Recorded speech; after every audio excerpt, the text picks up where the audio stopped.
Hello everyone, मेरा Michelle साइड, welcome back to channel real concept. आज हम लोग पढ़ने वाले हैं रेडियो एक्टिविटी यानी कि रेडियो एक्टिविटी का क्लास सेकंड। पहले क्लास को आप लोगों ने एंजॉय किया होगा, बहुत मजा आया होगा। पूरा बेसिक्स मैंने पढ़ाया, आपको कहीं कोई दिक्कत नहीं आई। अगर उस वीडियो में कोई दिक्कत आती कमेंट करके जरूर बताना। अगर इसमें भी कोई दिक्कत आती कमेंट करके बताना। अच्छा लगेगा वीडियो लाइक करना और क्या करना है कमेंट करके बताना सर बड़ा मजा आया। अब सेकंड पार्ट में हम लोग क्या पढ़ने वाले हैं, तीन चीज़ पढ़ेंगे। ठीक है, तीन चीज़ मतलब क्या, न्यूक्लियर फिजन यानी कि नाभिकीय विखंडन क्या होता है, फिर पढ़ेंगे न्यूक्लियर फ्यूजन यानी कि नाभिकीय संलयन क्या होता है, फिर पढ़ेंगे तीसरा topic half life period of an radioactive element यानी कि अर्ध आयुकाल पढ़ेंगे रेडियो एक्टिव तत्व के। तीन चीज़ पढ़ने वाले हैं। जो हाफ लाइफ होता है, जो तीसरा टॉपिक मैंने बताया आपको, वहाँ से न्यूमेरिकल पूछे जाते हैं। तो जो तीसरा वीडियो हम लोग बनाएंगे सेकेंड पार्ट है, जैसे तीसरी क्लास आएगी उसमें मैं पूरा इंपॉर्टेंट क्वेश्चन लाइव कराऊंगा। इंपॉर्टेंट क्वेश्चन लाइव कराऊंगा, 50 क्वेश्चन 40 क्वेश्चन जितने भी होंगे, और न्यूमेरिकल भी कुछ कराने वाला हूँ। ठीक है, तो सेकेंड पार्ट में तीन चीज़ें पढ़ना है, nuclear fusion, nuclear fission and half life period of radio active element. तीन चीज़ हम लोग बहुत अच्छे से कवर करने वाले। वीडियो लंबी हो तो भी कोई दिक्कत नहीं, पूरा देखना है आपको। अब देखो, आपको बता दें कि डिस्क्रिप्शन में लिंक दिया हुआ टेलीग्राम का, जा करके फटाफट ज्वाइन कर लो क्लिक करके। ठीक है, वहाँ पे पीडीएफ वगैरह आपको मिलती जाएंगी, और रियल कॉन्सेप्ट का लर्निंग ऐप का जो है ना, क्या बोलते हैं, हाँ लिंक वो भी दिया हुआ, उसको भी डाउनलोड कर लो, नंबर है, कॉन्टैक्ट करो हमसे। चलो स्टार्ट करते हैं। न्यूक्लियर फिजन, न्यूक्लियर और फिजन और न्यूक्लियर फ्यूजन में बड़ा अंतर है। ठीक है, एक नहीं होता है, और जो डिफरेंस है पूरा मैं क्रिएट करके बताऊँगा, आपको कोई दिक्कत नहीं आएगी। सबसे पहला टॉपिक हम लोग पढ़ते हैं न्यूक्लियर फ्यूजन। न्यूक्लियर फ्यूजन का मतलब क्या होता है, टूटना। फ्यूजन का मतलब क्या, विखंडन यानी कि टूटना। यानी कि एक बड़ा न्यूक्लियस जब दो या दो से अधिक छोटे न्यूक्लियाई में टूट जाता है, ठीक है, तो उसे हम कहते हैं न्यूक्लियर का क्या हुआ है, विखंडन हुआ, यानी नाभिकीय विखंडन यानी न्यूक्लियर फिजन हुआ है। ठीक है, न्यूक्लियर फिजन एक ऐसा प्रोसेस होता है, एक प्रोसेस तो है, एक ऐसा प्रोसेस होता है जिसमें एक बड़ा न्यूक्लियाई दो या दो से अधिक छोटे न्यूक्लियाई में क्या हो जाता है, टूट जाता है। जब एक बड़ा न्यूक्लियस दो या दो से अधिक छोटे छोटे न्यूक्लियाई में टूट जाता है, उसे हम क्या बोलते हैं, न्यूक्लियर फ्यूजन। यानी कि देख लो, डेफिनेशन लिखा हुआ भी मैं बताऊंगा उसको। मान लो एक कोई बड़ा सा न्यूक्लियस है, तो क्या करेगा, ये छोटे छोटे न्यूक्लियस में टूट जाएगा, उससे हम क्या बोलेंगे, न्यूक्लियर फिजन। फिजन का मतलब टूटना। ठीक है, इतना याद रखना। तो फिजन का प्रोसेस क्या है, क्यों पढ़ते हैं इसको, क्या यूज है अपने जीवन में, पूरा हम लोग पढ़ने वाले हैं। जहाँ से क्वेश्चन आते हैं उसको मैं बताऊँगा। सबसे पहले जानते हैं न्यूक्लियर फिजन होता क्या है, नाभिकीय विखंडन। It is a process where the nucleus of an atom is split into two or more nuclei, two or more nuclei known as fission product. यानी कि जब एक बड़ा न्यूक्लियस दो या दो से अधिक छोटे छोटे न्यूक्लियस में न्यूक्लियाई में टूट जाता है, उसे हम कहते हैं न्यूक्लियर फिजन। ठीक है, अभी मैं एग्जांपल लेके आपको बताऊंगा।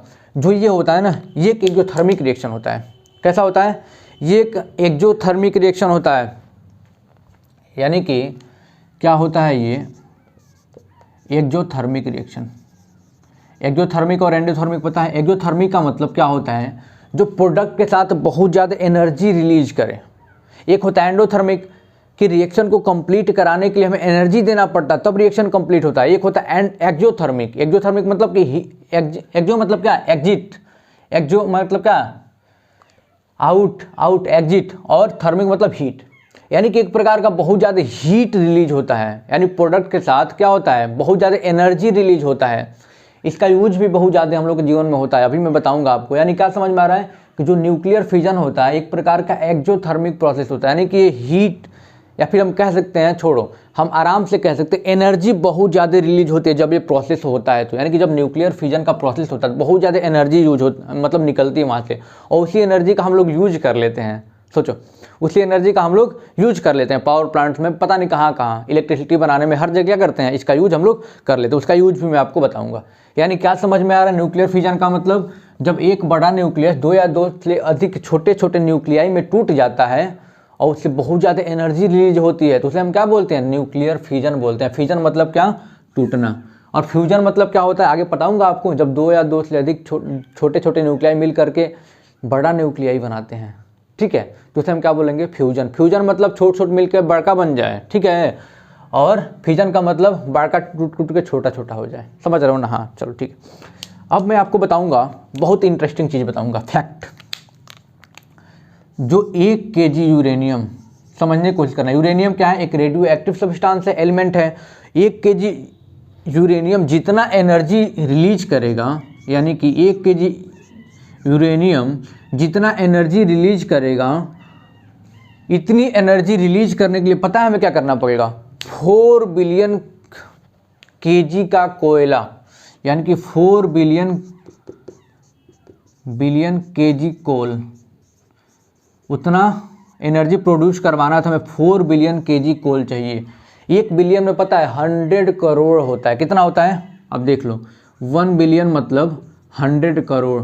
अब सोचो जितना एनर्जी 1 किलो यूरेनियम दे सकता है ना, जितना एनर्जी 1 किलो यूरेनियम दे सकता है, उतना एनर्जी के लिए 4 बिलियन हमें कोयला चाहिए, 4 बिलियन केजी हमें कोयला चाहिए तब देगा। आप सोच सकते हैं कितना ज़्यादा एनर्जी मिलता है न्यूक्लियर फ्यूजन से। ये रेडियो एक्टिव सब्सटेंस लेकिन बहुत ही खतरनाक होता है, क्योंकि आपको पता है रेडियो एक्टिव सब्सटेंस क्या करते हैं, alpha beta gamma radiation limit करते हैं और बहुत ही खतरनाक होते हैं। गामा तो बहुत ही खतरनाक होता है, मैंने बताया था पहले पार्ट में, इसलिए इसका यूटिलाइजेशन हम लोग बहुत ज़्यादा नहीं कर पाते हैं। नहीं सोचो इतना एनर्जी हमें मिल जाता, इतना एनर्जी मिल जाता कि इस सब की बहुत ज़्यादा ज़रूरत नहीं होती, लेकिन फिर भी बहुत रिस्क होता है।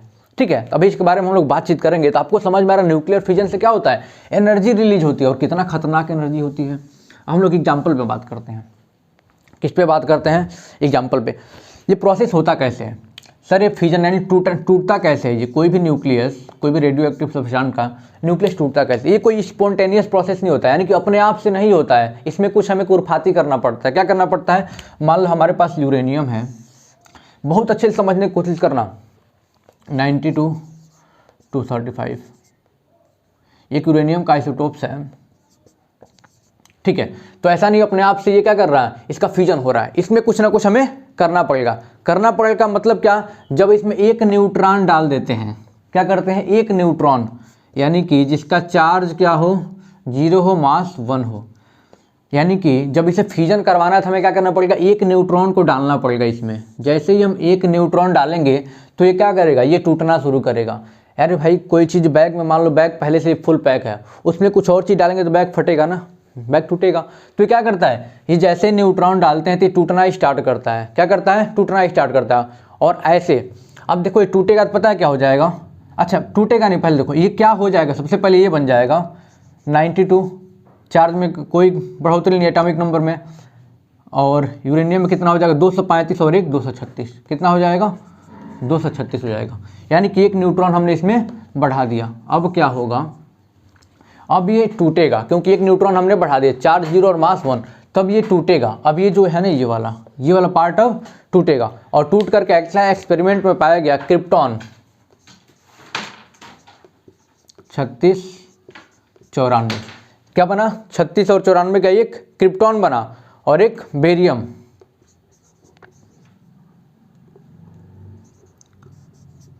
56 139 का, ये बना हमारा, और साथ में 3 न्यूट्रॉन,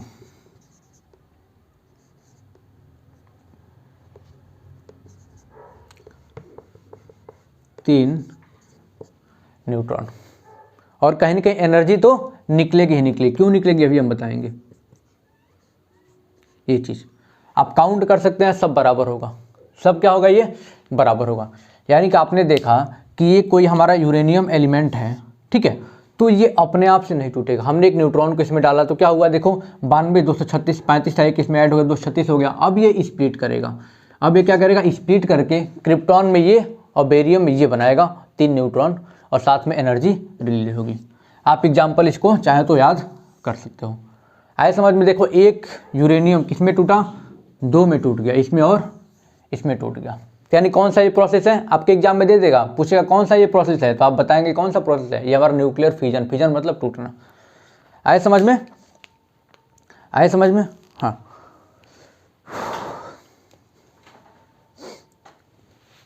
अब आगे हम लोग बातचीत करते हैं। ये तो हो गया। अब एनर्जी कैसे रिलीज होता है, एक चीज़ आपको ध्यान रखना है, जितना मास रिएक्टेंट में होता है, यानी लेफ्ट वाले पार्ट को रिएक्टेंट बोलते हैं, राइट वाले को प्रोडक्ट बोलते हैं, ठीक है। तो जितना मास होगा उतना मास उधर नहीं होगा, यानी कुछ न कुछ मास डिस्ट्रॉय होगा। क्या होगा, कुछ न कुछ मास डिस्ट्रॉय होगा, यानी कि अब डिसअपियर हो जाएगा, ठीक है, पूरा का पूरा मास वहाँ कन्वर्ट नहीं होगा। मतलब जैसे यहाँ अगर 100% है मास, तो वहाँ पे 99.9% ही बचेगा, ठीक है, मतलब थोड़ा सा मास क्या होगा, डिस्ट्रॉय होगा, थोड़ा सा मास डिस्ट्रॉय होगा। और आइंस्टीन ने बताया था, एक रिलेशन दिया था, समझने की कोशिश करना, एनर्जी कहाँ से हमें मिलती है, E=mc²। ठीक है, इसका मतलब कि सबसे पहले ये माना जाता था कि मास और एनर्जी दोनों अलग अलग चीज़ें हैं, लेकिन आइंस्टीन ने ये प्रूफ कर दिया कि जो मास है वही एनर्जी है, यानी कि एनर्जी को मास में कन्वर्ट कर सकते हैं और मास को एनर्जी में कन्वर्ट कर सकते हैं। अब देखो, अगर यहाँ पे 100% मास था तो कुछ ना कुछ यहाँ पे क्या हुआ, डिस्ट्रॉय हुआ। अब मास क्या हुआ, डिस्ट्रॉय हुआ, तो कहें कि किस में कन्वर्ट हो गया, वो एनर्जी में। किस में कन्वर्ट हो गया, एनर्जी में, यानी E=mc²। यानी हम कह सकते हैं in this process some mass is destroyed और डिसअपियर। और इस प्रोसेस में कुछ न कुछ मास क्या होगा, डिस्ट्रॉय होगा या फिर डिसअपियर, गायब हो जाएगा। और किस में कन्वर्ट हो जाएगा, वो एनर्जी के रूप में आ जाएगा। किस में आ जाएगा, एनर्जी के रूप में आ जाएगा, यानी कि E=mc² के इक्वेशन से। ठीक है, यानी कि कुछ न कुछ मास डिस्ट्रॉय हुआ, मास गायब हुआ, और मास गायब होगा तो क्या होगा, इसका मतलब कि एनर्जी में कन्वर्ट हो गया होगा, तभी वही एनर्जी यहाँ पे निकलती है प्रोडक्ट साइड में। ठीक, इसका यूज हम लोग कहाँ कहाँ करते हैं, इन पावर प्लांट। पावर प्लांट यानी कि आपको पता है कि इलेक्ट्रिसिटी जनरेट करने के लिए, बिजली उत्पादन के लिए बहुत सारे रिसोर्सेज हैं। ठीक है, वाटर से भी बनाया जाता है, न्यूक्लियर पावर प्लांट आपने सुना होगा, यानी कि न्यूक्लियर एनर्जी से क्या होता है, उसमें इलेक्ट्रिसिटी जनरेट किया जाता है और हमारे तक पहुंचती है। तो अगर इंडिया में बातचीत करूं तो लगभग मात्र 3% इलेक्ट्रिसिटी का प्रोडक्शन होता है, किससे, न्यूक्लियर पावर प्लांट से, क्योंकि ये बहुत ही खतरनाक होता है। क्या होता है, बहुत ही खतरनाक होता है। आप देख रहे हो कि कितनी ज़्यादा एनर्जी है इसमें, लेकिन फिर भी 3% यूज करते हैं। अगर पूरा यूज करें हम लोग तो कितना आगे रहेंगे हम लोग। ठीक है, तो इसका मतलब बहुत ही खतरनाक होता है, फिर भी कहाँ करते हैं, 3% लगभग पावर प्लांट में हम लोग यूज करते हैं। किस लिए, इलेक्ट्रिसिटी को जनरेट करने के लिए। एटम बम बनाने में दूसरा यूज इसका क्या है, एटम बम। एटम बम को बनाने में भी इसका यूज हम लोग करते हैं। क्या करते हैं, एटम बम को बनाने में इसका यूज किया जाता है, न्यूक्लियर फिजन का। कैसे, आपको पता है कि मान लो हमारे पास यूरेनियम है, ठीक है, अच्छा खासा है, रेडियो एक्टिव सब्सटेंस, और ये ऐसे नहीं टूटेगा, हमें इसमें देना पड़ेगा न्यूट्रॉन, मास 1 और चार्ज 0। तो ये क्या करेगा, आपको पता है, आपको वहाँ दिखा गया कि 3 न्यूट्रॉन निकल रहे थे। कितने निकल रहे थे बताओ, 3 न्यूट्रॉन। इसे हम चेन रिएक्शन भी बोलते हैं। क्या बोलते, 3 न्यूट्रॉन। अब 3 न्यूट्रॉन निकलेगा तो छोटे छोटे न्यूक्लियस भी होंगे, छोटे छोटे न्यूक्लियस में बनेगा ना, मान लो यू यू यू, तो फिर ये क्या करेगा, फिर 3 निकालेगा न्यूट्रॉन। एक्सपेरिमेंट में पाया गया N, फिर N। देख रहे हो कैसे ये बढ़ते जा रहा है, कितनी एनर्जी निकल रही है, कितनी एनर्जी। और ये चेन रिएक्शन ऐसे ही बढ़ते जाता है, ऐसे ही ये बढ़ते जाता है। ठीक है, तो आपको ये समझ में आ गया यूज कहाँ करते हैं, पावर प्लांट में और एटम बम में इसका यूज करते हैं। ठीक है, ये चीज़ आपको ध्यान रखना है। अब बातचीत करेंगे हम लोग न्यूक्लियर फ्यूजन की। न्यूक्लियर फ्यूजन क्या होता है सर। ठीक है, अगर मैं न्यूक्लियर फ्यूजन की बात करूं, अगर न्यूक्लियर फ्यूजन समझ गए तो न्यूक्लियर फ्यूजन समझने में बहुत जल्दी दिक्कत आपको नहीं आएगी। ठीक है, तो न्यूक्लियर फ्यूजन समझने में दिक्कत आपको नहीं आएगी। अब क्या पढ़ना है, न्यूक्लियर फ्यूजन यानी कि नाभिकीय संलयन। ठीक है, न्यूक्लियर फ्यूजन का मतलब जब छोटे छोटे न्यूक्लियस क्या कर रहे हैं, एक या एक से ज़्यादा बड़ा न्यूक्लियस बना देंगे जुड़ करके, उसे हम क्या बोलेंगे, न्यूक्लियर फ्यूजन। फ्यूजन और फ्यूजन में कन्फ्यूजन मत होना, फ्यूजन मतलब टूटना और फ्यूजन मतलब जुड़ना। देखो इसमें कितने शब्द हैं, अल्फ़ाबेट हैं, 1 2 3 4 5 6, यानी कि छोटा है तो क्या याद रखना है, छोटे छोटे मिलकर बड़ा न्यूक्लियस बनाएंगे। अब देखो फ्यूजन में क्या था, FISSION, 1 2 3 4 5 6 7, यानी कि यहाँ पे 7 थे, यानी कि बड़ा है, यानी बड़ा है तो छोटे छोटे में टूटेगा, और एक छोटा है तो छोटे छोटे मिल करके बड़ा करेंगे। ठीक है, ये चीज़ आपको ध्यान रखना। न्यूक्लियर फ्यूजन और न्यूक्लियर फ्यूजन में कन्फ्यूजन नहीं होना, यानी कि जब 2 छोटे छोटे न्यूक्लियस मिल करके एक या एक से ज़्यादा न्यूक्लियस बड़ा न्यूक्लियस बना दें, उसे हम क्या बोलेंगे, न्यूक्लियर फ्यूजन। फ्यूजन का मतलब टूटना और फ्यूजन का मतलब संलयन यानी कि जुड़ना। ये चीज़ आपको समझ में आ रही होगी, ये प्रोसेस आपको समझ में आ गया होगा। ठीक है, इसमें क्या होता है, इसको कंप्लीट कराने के लिए वेरी हाई टेम्परेचर की ज़रूरत होती है। हाई टेम्परेचर यानी कि न्यूक्लियर फ्यूजन के लिए यानी कि नाभिकीय संलयन के लिए क्या होता है, बहुत ज़्यादा हीट की रिक्वायरमेंट होती है, टेम्परेचर के बिना। पता है कितना, 10⁷ केल्विन, समझ रहे हो कितना हो जाएगा, इतने हीट की रिक्वायर्ड होती है, तब ये क्या होता है, ये रिएक्शन कंप्लीट होता है न्यूक्लियर फ्यूजन का। इसलिए अर्थ पे ये बहुत ज़्यादा पॉसिबल नहीं हो पाता है। क्या होता है, बहुत ज़्यादा पॉसिबल नहीं हो, इतना टेम्परेचर हम देंगे कहाँ से, ठीक है, बहुत ज़्यादा एनर्जी हमें देना पड़ेगा। तो ये जो प्रोसेस होता है पता कहाँ होता है, आपसे एग्जाम में पूछता है सन पे, क्योंकि सन के पास तो हीट एनर्जी बहुत ज़्यादा है, बहुत ज़्यादा टेम्परेचर है उसका, समझ रहे हो। यानी इसका प्रोसेस कहाँ होता है, न्यूक्लियर फ्यूजन का, नाभिकीय संलयन का, सन पे होता है, अर्थ पे बहुत ज़्यादा पॉसिबल नहीं है, ठीक है। अब इसका एग्जांपल मैं आपको बता दूं, दो ड्यूटेरियम मतलब जानते हो आप, ड्यूटेरियम मतलब क्या, यानी हाइड्रोजन का सेकंड आइसोटोप मिल करके अब ये क्या बना लेगा, ये हमारा क्या है, ये तो पता आपको क्या है, ड्यूटेरियम है, ठीक है। अब कुछ ना कुछ मास डिस्ट्रॉय होगा ये बनने में। मैंने बताया कि जो मास ऑफ रिएक्टेंट होगा ग्रेटर होगा मास ऑफ प्रोडक्ट से, यानी इस प्रोसेस में कुछ ना कुछ मास तो डिस्ट्रॉय होगा, कुछ ना कुछ थोड़ा सा भी मास तो डिस्ट्रॉय होगा। तो ये क्या बना लेगा, 2He4 प्लस एनर्जी निकलेगा।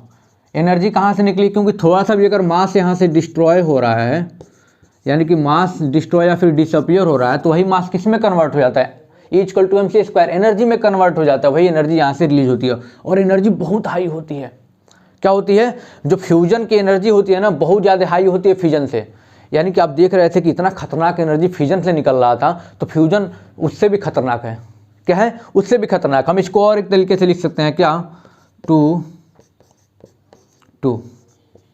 ठीक है। तो ये क्या बन जाएगा, हम ऐसे कर सकते हैं 2He3 और प्लस, अब देखो यहाँ पे एक न्यूट्रॉन, हम चाहे तो ऐसे लिख सकते हैं इसको, देखो काउंट करोगे तो 3 1 4 है, जुड़ जाएगा ये, और साथ में एनर्जी हमारा निकल जाएगा। आ रहा है समझ में, एनर्जी निकल जाएगा। एनर्जी क्यों निकल रहा है, क्योंकि मास कुछ न कुछ यहाँ से डिस्ट्रॉय हो रहा है, और मास किस में, एनर्जी में कन्वर्ट हो जा रहा है। कितना एनर्जी निकलेगा आपको पता है, यानी आपको ये चीज़ें समझ में आ गई हो कि न्यूक्लियर फ्यूजन क्या होता है, न्यूक्लियर फ्यूजन क्या होता है, आए समझ में। अब ये भी पता होगा न्यूक्लियर फ्यूजन की एनर्जी न्यूक्लियर फ्यूजन से ज़्यादा होती है, ठीक है। और इसको कराने के लिए बहुत ज़्यादा टेम्परेचर की ज़रूरत होती है, और इसका यूज कहाँ करते हैं पता है, हाइड्रोजन बम बनाने में, बोलो बोलो बोलो, बम बनाने में, ठीक है। हाइड्रोजन बम, यानी कि एग्जाम्पल क्या लोगे, और यूज इसका हाइड्रोजन बम, इसका यूज हम नहीं बोलेंगे बहुत खतरनाक तरीके से, और हाइड्रोजन बम बनाने में, क्योंकि इसको बहुत ज़्यादा हीट की रिक्वायरमेंट होगी। बहुत सारे कंट्री आज बोलते भी हैं कि हमने हाइड्रोजन बम बनाया है, हमने ये बनाया वो बनाया है, लेकिन हाइड्रोजन बम बनाना इतना आसान नहीं, और कितना ही एक्सप्लोसिव है, इतना खतरनाक है ये एक्सप्लोसिव है, मतलब मैं बता नहीं सकता। तो हाइड्रोजन बम का एग्जाम्पल किसका है, न्यूक्लियर फ्यूजन का। ये चीज़ आपको समझ में आ गई होगी। अब लास्ट टॉपिक हम लोग को पढ़ना है क्या, half life of an substance. क्या पढ़ना है, हाफ लाइफ पीरियड, यानी अर्ध आयु काल क्या होता है, ठीक है। जल्दी मैं बताऊंगा, टेंशन मत लेना। हाँ, एग्जाम्पल समझाता हूँ इसको। हाफ लाइफ को हम लोग बेसिकली T½ से भी डिनोट करते हैं, T1/2 से डिनोट करते हैं। इसका मतलब क्या हुआ है, समझने की कोशिश करना। हाफ लाइफ का मतलब क्या, मान लो कोई हमारे पास एक जार है, इसमें यूरेनियम के 2000 एटम्स हैं। समझने की कोशिश करना, मान लो हमारे पास कोई जार है, और ये क्या होते हैं, अपने आप से ये रेडिएशंस निकालते रहते हैं, और 1 साल बाद 1 ईयर लेटर, और 1 साल बाद इसमें इस जार में 1000 एटम्स बच गए। कितने बच गए, 1000 एटम। मैंने क्या बताया, कोई हमारे पास जार है जिसमें क्या है, कोई यूरेनियम के एटम्स हैं, 2000 एटम्स हैं, और 1 साल के बाद ये 1000 बच जाते हैं, ठीक है। समझने की कोशिश करना है, 1 साल बाद यानी कि 1 ईयर बाद ये क्या हो जाते हैं, 1000 बच जाते हैं। इसका मतलब ये हुआ कि जो इसका हाफ लाइफ पीरियड हुआ वो कितना हुआ, 1 ईयर हुआ। इसका मतलब क्या, समझने की कोशिश करना, कोई भी एटॉमिक रेडियो एक्टिव एलिमेंट का न्यूक्लियस कह सकते हैं, फिर एटम्स भी कह सकते हैं, उसको आधा होने में जितना टाइम लगता है वही उसका हाफ लाइफ पीरियड है। यानी कि 2000 का आधा कितना हुआ, 1000, और 1000 होने में कितना टाइम लगा, 1 साल। तो इसके लिए, इस एटम के लिए इसका अर्ध आयु काल कितना हुआ, हाफ लाइफ पीरियड कितना हुआ, 1 ईयर हुआ। आपको समझ में आ रहा होगा। एक बार और समझ लो, मान लो हमारे पास 50 केजी कोई सब्सटेंस है, ठीक है, कोई रेडियो एक्टिव सब्सटेंस है, और वो 25 दिन में 25 केजी हो जाता है, यानी कि 50 का आधा कितना 25 हो गया। इसका मतलब ये हुआ कि इस सब्सटेंस का, मान लेते हैं यूरेनियम है, मान लेते हैं, तो इसका हाफ लाइफ पीरियड पता है कितना हो गया? 25 डेज। कितना? 25 डेज। यानी कि जितने समय में आधा हो जाता है, जितने समय में कोई भी सब्सटेंस अपने आप का आधा हो जाता है, उसे हम हाफ लाइफ पीरियड बोलते हैं। यानी कि यूरेनियम का यहाँ पे मैं एग्जांपल में ले लेता हूँ, कोई भी चीज़ ले लो, तो इसका हाफ लाइफ कितना हो गया? 25 दिन। यानी कोई भी सब्सटेंस अपने आप में आधा होने में जितना समय लगता है उसे हम क्या बोलते हैं? हाफ लाइफ पीरियड बोलते हैं। ठीक है, अब थोरियम की बात करें, जैसे कुछ एग्जाम्पल देते हैं और एक फार्मूला भी ये बता देंगे, और अगले क्लास में क्वेश्चन भी कराएंगे इस पर। जैसे मैं थोरियम की बात करूं, थोरियम की, ठीक है, जो थोरियम का हाफ लाइफ पीरियड होता है कितना दिन होता है? 24 दिन। थोरियम का हाफ लाइफ पीरियड होता है 24 दिन। अब इसका मतलब ये समझो, मान लो हमारे पास 12 ग्राम थोरियम है।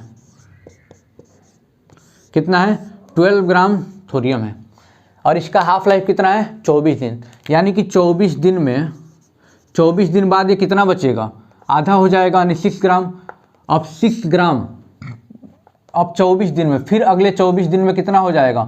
3 ग्राम। इसका मतलब क्या समझ में आ रहा है कि 48 दिन में जो 12 ग्राम है कितना बच जाएगा? 3 ग्राम बच जाएगा। और ऐसे एग्जाम में क्वेश्चन पूछा जाता है, क्या बच जाएगा? जो 12 ग्राम थोरियम है वो 48 डेज में क्या हो जाएगा? 3 ग्राम बच जाएगा। समझ में आ रहा है कि कोई भी सब्सटेंस अपने आप से आधा होने में जितना समय लगता है उसे हम क्या बोलते हैं? हाफ लाइफ बोलते हैं, हाफ लाइफ पीरियड बोलते हैं। यानी कि थोरियम 12 ग्राम हमने लिया और इसका हाफ लाइफ पीरियड हमें पता है 24 दिन होता है, तो यानी कि 24 दिन बाद कितना हो जाएगा? 12 का आधा 6 हो जाएगा। अब फिर अगले 24 दिन में 6 का कितना हो? 3 हो जाएगा, यानी 24 24 48, यानी 48 दिन में 12 ग्राम कितने में हो जाएगा? 3 ग्राम में थोरियम हो जाएगा। आ रहा है समझ में? एग्जाम्पल एग्जाम में बहुत पूछा जाता है। अब एक कंसेप्ट और समझना है, फार्मूला। फार्मूला आपको याद रहेगा तो कोई भी क्वेश्चन कर लेंगे। इसमें बस मैं फार्मूले बताऊंगा, अगले वीडियो में आपको पूरा क्वेश्चन भी कराऊंगा। ठीक है, फार्मूला समझने की कोशिश करना। फार्मूला क्या है? फार्मूला बहुत ही इंपॉर्टेंट है। n = n0 × 1/2 n। ये पहला फार्मूला। n = n0 × n0 भी कह सकते हो, n0 × 1/2 n। और एक और फार्मूला है दूसरा, टोटल टाइम, यानी t = t½ × n। दो फार्मूला। n क्या है? n क्या है? n0 क्या है? ये स्मॉल n क्या है? t1/2 क्या है? और कैपिटल T क्या है? इसके बारे में जान लेते हैं। n0 है इनिशियल अमाउंट, कितना हमने लिया था। अब थोरियम को मैंने 12 ग्राम लिया था, तो इसका इनिशियल अमाउंट क्या होगा? 12 हो जाएगा, यानी कि इनिशियल अमाउंट। क्या? Initial amount. n क्या है? n है आपका कि कितना बचा हुआ है, यानी कि रिमेनिंग अमाउंट। और इसी दो फॉर्मूले से हम लोग सारा क्वेश्चन करने वाले हैं। ठीक है, अब स्मॉल n क्या है? Number of half life. क्या है? Number of half life. ठीक है, t½ क्या है? आपको पता है क्या है? हाफ लाइफ पीरियड है। ठीक है, ये चीज़ें आपको ध्यान रखना हो। t क्या है? Total time. ये फॉर्मूले अगर आप लोग याद रखते हैं तो कोई भी क्वेश्चन आप कर ले जाएंगे, जो कि अगले पार्ट में हम पूरा आपको क्वेश्चन कराएंगे। कहीं से कोई दिक्कत आती है तो आप हमें कमेंट के माध्यम से बताएंगे। डिस्क्रिप्शन में लिंक दिया हुआ, टेलीग्राम चैनल को ज्वाइन कर लो, ऐप भी डाउनलोड कर लो, नंबर है, सारी चीज़ें हमको बताओ वहाँ पे कोई दिक्कत आती है। चलिए आज के लिए बस इतना ही, मिलते हैं अगले दिन लाइव क्लास को लेकर के important question. Thank you so much.